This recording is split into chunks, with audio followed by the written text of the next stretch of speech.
Tomorrow.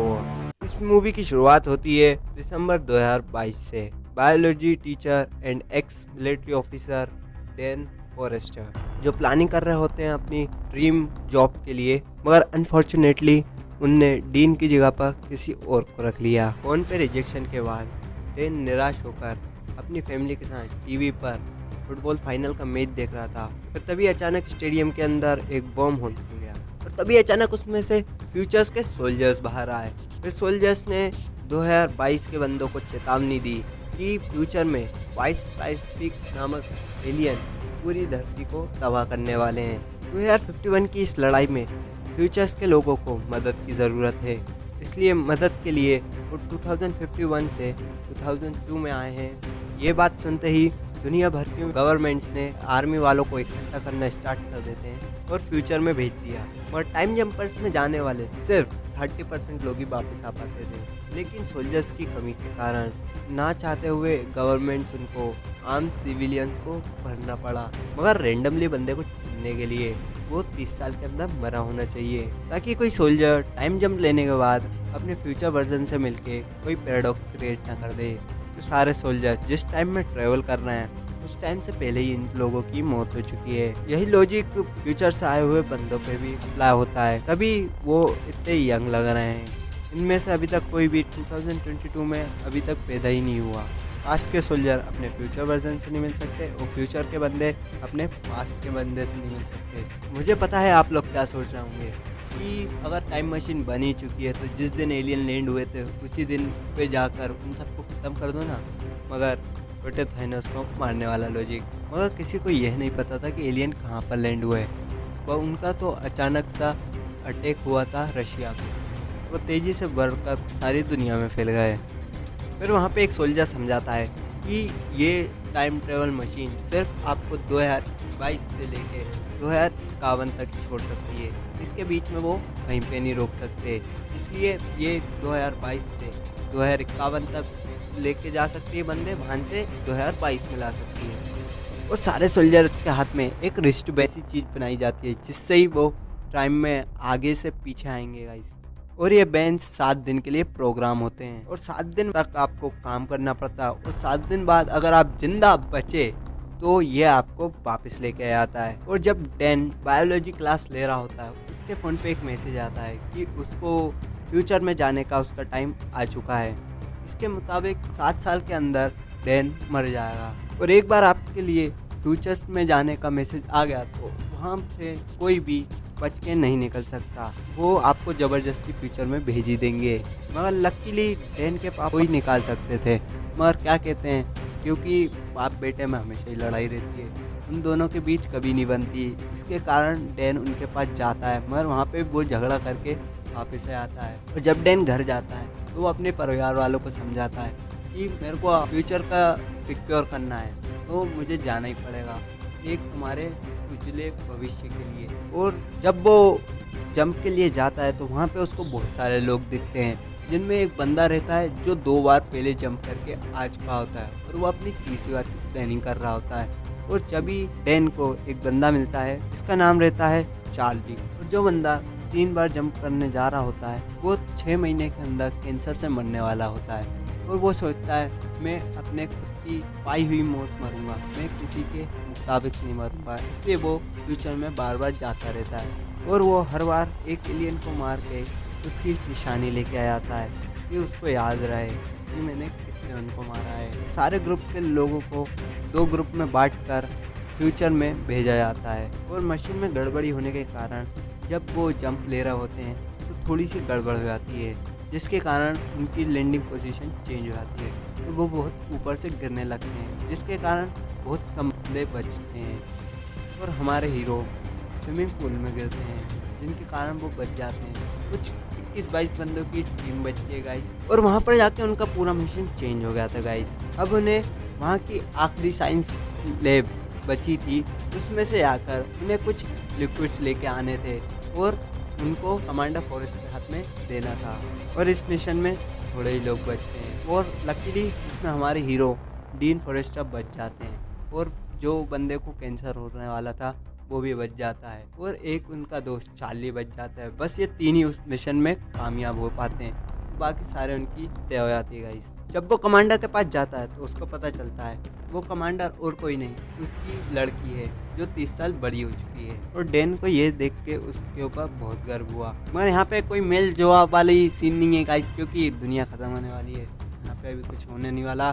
तो और इस वीडियो को आगे बढ़ाते हुए और इनका अगला मिशन होता है गाइस, फीमेल वाइट स्पाइक को पकड़कर उसके ऊपर स्टडी करना। और फिर वो मिशन पे जाते हैं वाइट स्पाइक को कि फीमेल को पकड़ने, और फिर उनको वहाँ पे वो उसको पकड़ लेते हैं। ये तभी मेल वाइट स्पाइक सारे उन पे हमला कर देते हैं और वो वहाँ से कैसे तैसे बच के निकलते हैं। फिर यहाँ पे हमें एक सीन देखने को मिलता है, यहाँ पर कमांडर और उसके डैड दोनों बात कर रहे होते हैं और कमांडर उसके बारे में बताती है कि उसने भी उसके पापा की तरह उसको उसकी फैमिली को छोड़ दिया था, और वो उससे थोड़ा सा गुस्सा हो जाती है।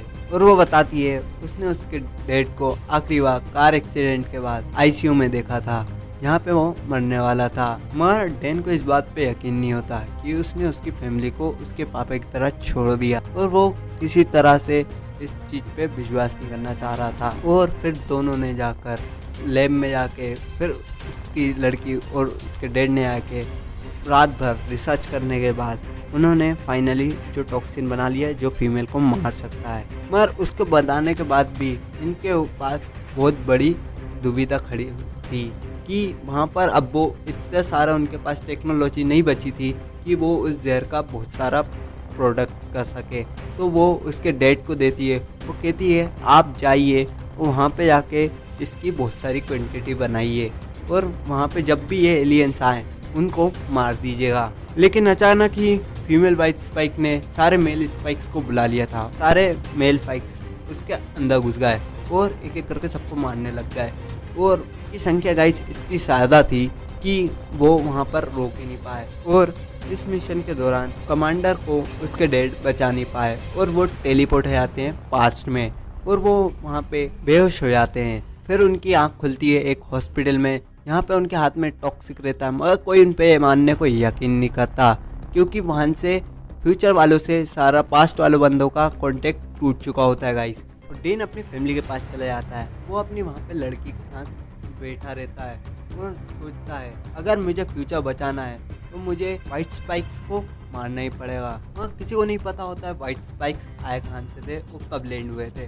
तो जब वो इस चीज़ पे सोच रहा होता है, जैसे कि आपको याद होगा वो कैंसर बॉय, उसके पास वाइट स्पाइक्स की एक निशानी रहती है, उसके नाखून में उनको चाइना के वोल्केनो की राख मिलती है। तो वो जाते हैं उस बायोलॉजी की क्लास में, यहाँ पे एक स्टूडेंट रहता है जिसको वोल्केनो के बारे में सारी नॉलेज रहती है। वो जाते हैं उससे पूछते हैं कि ये राख उसके पंजों में कहाँ से आई, क्योंकि वाइट स्पाइक्स का पहला हमला तो रशिया में हुआ था और इन दोनों के बीच में ज़्यादा ही फासला है। और वो बच्चा बताता है कि यहाँ पे एक वोल्केनो वो हुआ था जो कि बिल्कुल उन दोनों चाइना बाउंड्री के पास था, तो शायद ये उस वोल्केनो की हो सकती है। फिर डीन पूरी अपनी टीम को इकट्ठा करके प्रेसिडेंट से रिक्वेस्ट करता है कि हमें एक हेलीकॉप्टर चाहिए और हमें वहाँ पर जाना है। पर वहाँ प्रेसिडेंट मदद करने से बिल्कुल इनकार कर देते हैं, क्योंकि वहाँ पे गाइस आपस में वॉर हो चुकी थी, क्योंकि वहाँ से फीचर्स के बंदों से सारा कनेक्शन टूट चुका था और यहाँ के लोग परेशान थे, गुस्से में थे, क्योंकि उनके फैमिली मेम्बर्स बहुत सारे मारे गए थे फ्यूचर में जाकर।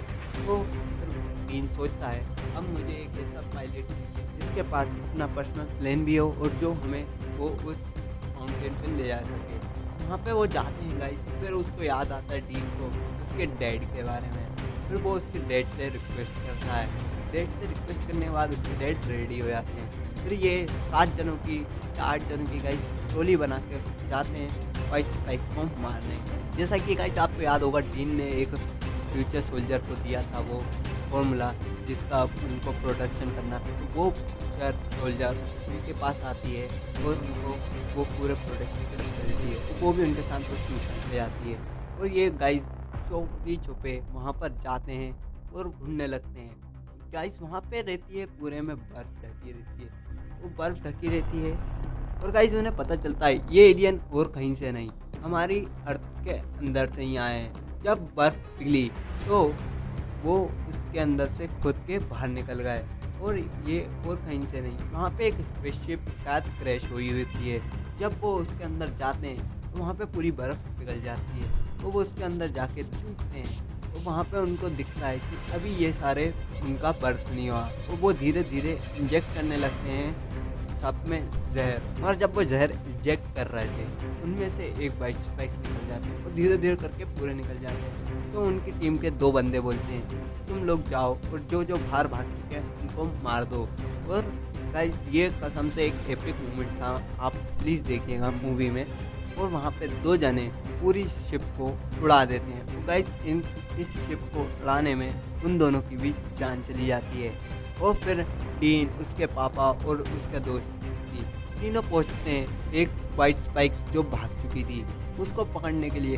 गाइस वो कोशिश करते हैं, वो उस पर जहर इंजेक्ट कर देते हैं मगर उसके हाथ में इंजेक्ट करते हैं और वो वाइट स्पाइक्स खुद उस हाथ को उखाड़ फेंकती है और फिर वो इन दोनों को मारने जा रही होती है। और गाइस वो लास्ट वाइट स्पाइक को भी मार देते हैं और इसी के साथ ये वाइट स्पाइक की स्टोरी द एंड। और लास्ट में हम देखते हैं एक हैप्पी मोमेंट, यहाँ पर डीन अपने पापा को अपनी लड़की से मिलाने जाता है।